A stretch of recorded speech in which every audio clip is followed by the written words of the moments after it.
Arrow at one point was my favorite show on TV, as I'm sure it was for quite a few people. Now granted, I was only 18 years old when it first premiered, so I guess take that with a grain of salt. Some people argue that Arrow, along with a lot of these CW hero shows, were never really that good to begin with, and the only reason that we liked them was because they were the only thing of their kind, and then shows like Daredevil came out and took all the things we loved about Arrow and cranked it up to 10. And although I do believe that played a small role in the initial fandom, I would have to disagree with the statement as a whole. Arrow had a pretty good start. Season 1 wasn't perfect TV due to the network mandated 20+ episode format. It stretched out things a little bit too long, and as I've said before, seasons that long work for procedural television, but not so much when you're telling one linear story. But season 1 had real moments of greatness, whether it be the flashback to Oliver's time on Lian Yu training with Slade and seeing the truth come to light, as well as the undertaking played out very well. Season 2 was one of the best seasons, which is kind of crazy when you think about it. Malcolm Merlin's presence was really felt, and as comic booky as some of his lines were, John Barrowman's performance was just amazing. I even liked the soap opera-like reveal that he was Thea's father. Now if you're gonna do some soap opera nonsense, this is soap opera nonsense done right.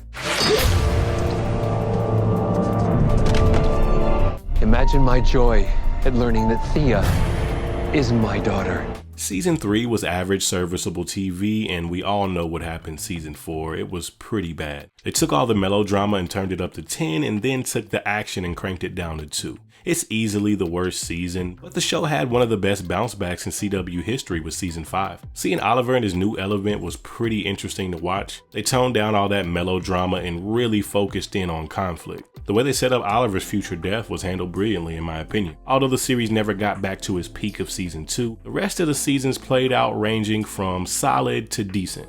And although I wasn't a huge fan of Crisis on Infinite Earths, I do find it a little bit fitting that Oliver Queen went out in a Tony Stark-like fashion to save the multiverse. Steven Amell really gave this character his all. He made it his own, and he acted his ass off even when the story beats he was given were completely ridiculous. He was the heart of the show, and honestly, he was the heart of the Arrowverse in general for me. When he left, it started to feel like a chore to watch the rest of the shows. It's kinda hard to care about the Arrowverse when there's, no Arrow.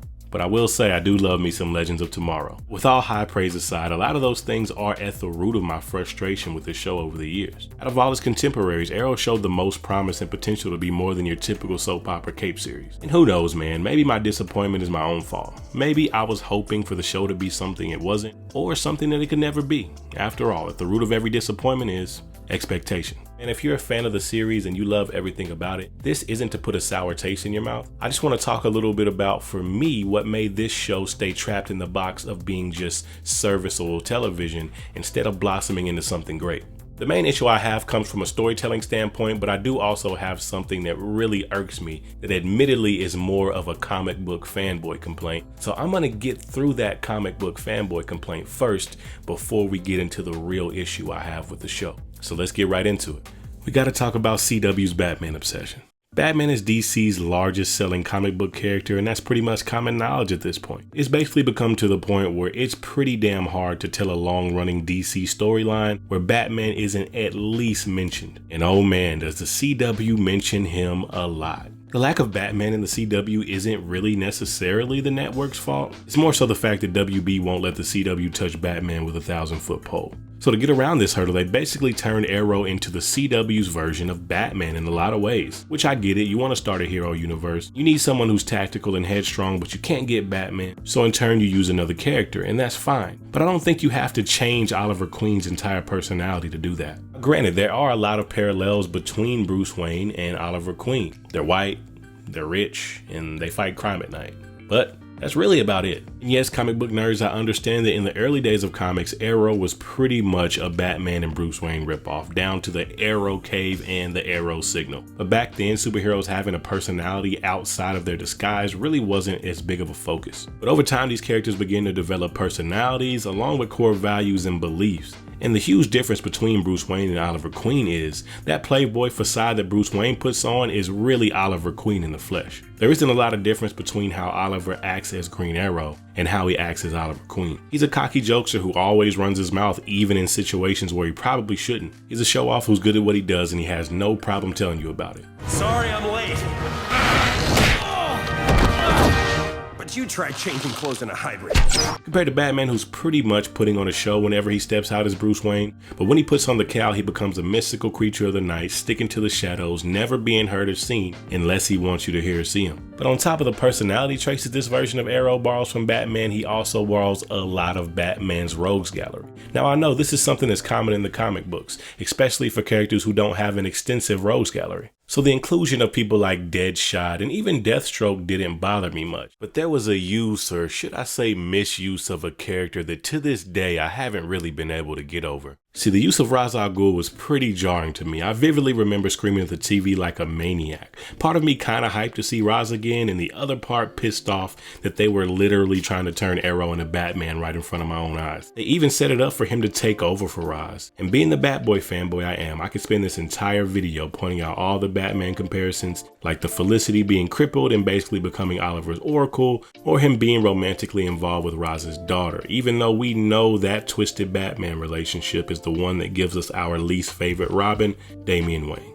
I think you get my drift. The reason this is frustrating for me is because the personality of the Green Arrow is dope on its own. And we saw small glimpses in season 1 that Steven Amell could have pulled that cocky big mouth jokester off just fine. But like I said, I'm not going to spend this entire video going over Batman comparisons because that's been done multiple times. Let's get into why we're really here.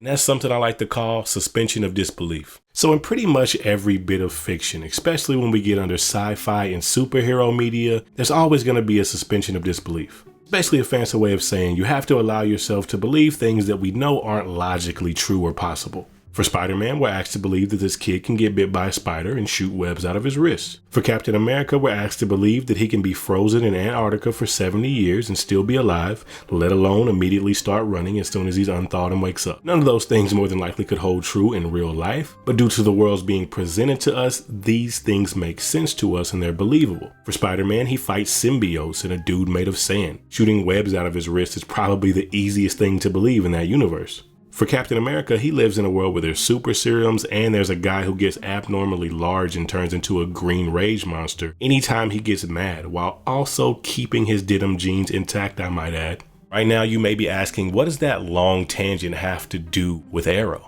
Season 1 and 2 of Arrow set up these parameters of who Oliver Queen is as a character. They set up his goals, his morals, his mission, his way of thinking, and most importantly, his intelligence. In those 2 seasons, they show us his very apparent flaws and very specific lessons that he learns due to those flaws. That's the world and also the character that season 1 and 2 has set up for us. And then season 3 hits and they throw all of that out the window. Oliver became extremely irrational and stupid in season 3. And he only became that way simply because the story needs him to. See, that's the problem when you make a soap opera hero show.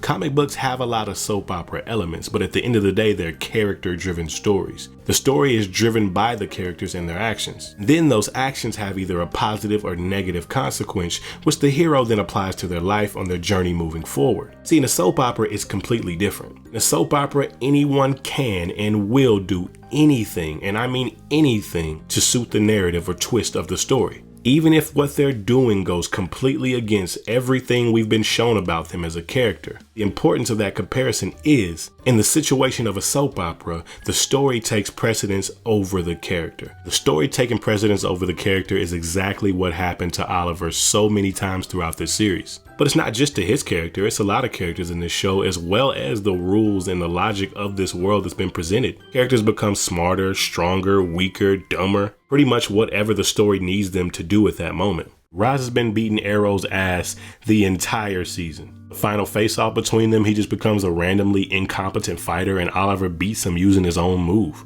Also, same season and I believe same episode, Arrow gets shot and falls off a extremely tall bridge where he clearly should be dead, but he survives because of this League armor. Even though this same League armor didn't stop Diggle from plowing down the assassins with a measly pistol. And the most egregious choice of all this season, he just so happens to leave Malcolm Merlyn, the sleaziest, most untrustworthy dude in existence, to the head of the League of Shadows, just so he can ride off into the sunset with Felicity. I know a lot of fans collectively hate season 4 the most, but I might dislike season 3 just as much. What the hell happened? How do you go from one of the best seasons of the show to one of the worst just like that? There was so much potential in Arrow being the head of the League of Assassins. He struggled with the decision all season. He wants to fix and clean up Star City, and he could have easily used the League to do that. But we only got about 3 episodes of Oliver being the head of the League of Assassins. Why? Because we had to see flashbacks of Felicity being an emo college student. And I'm not even going to get into season 4 because it needs a video of its own. Relationship drama was unbearable. Felicity was on her way to becoming one of my least favorite characters in television history. Damien Dark had a lot of potential, but he ended up being my least favorite villain, which sucks because Neil McDonough really seemed to be having a lot of fun with this role. He breathed a lot of life into what was otherwise an extremely one-dimensional character.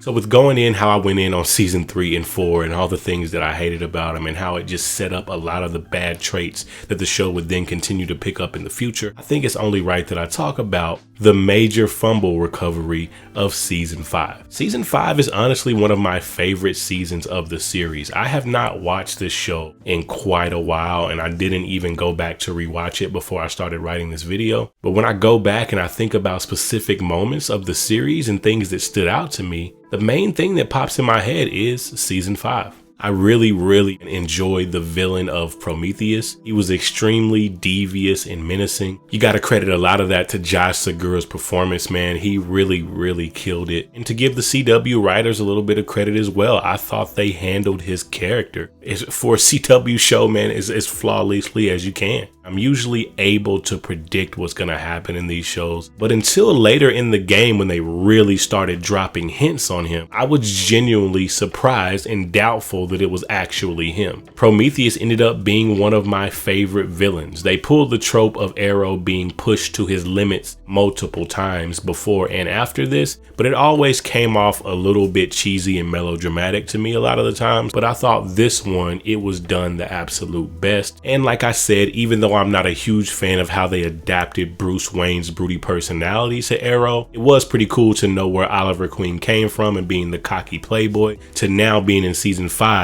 being the mayor. They also set up the possibility of him gonna die in the future, and I thought it was just handled extremely well. If you compare it to The Flash, where we found out that he was gonna possibly die by that future newspaper, it just felt more real and permanent here compared to that. As far as seasons after, I don't think any of them peaked as high as season 5 did for me. Season 6 was kind of solid, but it was more of a rehash. Season 7 had some elements that were really cool, but overall I felt the season was just kind of meh. It was okay. I just didn't find the main villain very interesting or very threatening. He seemed to be beat with ease pretty much every time he was introduced. But seeing Oliver locked up, having to really contemplate all of his decisions and his methodology and being faced with a lot of the people that he put in prison, and also seeing that corrupt underground viewpoint in the prison being pretty cool. And I'm a huge Michael Jai White fan, and anytime I can see my boy Michael Jai White kick some ass, I'm gonna watch. I don't care what it is. So bonus points for having Michael Jai White back, and not just having him back, but giving him an actual redemption arc. I thought that was pretty solid and a nice callback, and it was pretty well done. But I will say there was a lot of really cool and interesting things about season 8. I actually quite enjoyed the storyline with Mia Smoak. It was far more interesting and handled a lot better than I thought it was going to be. It didn't feel like a rehash of Arrow. It felt like something completely new,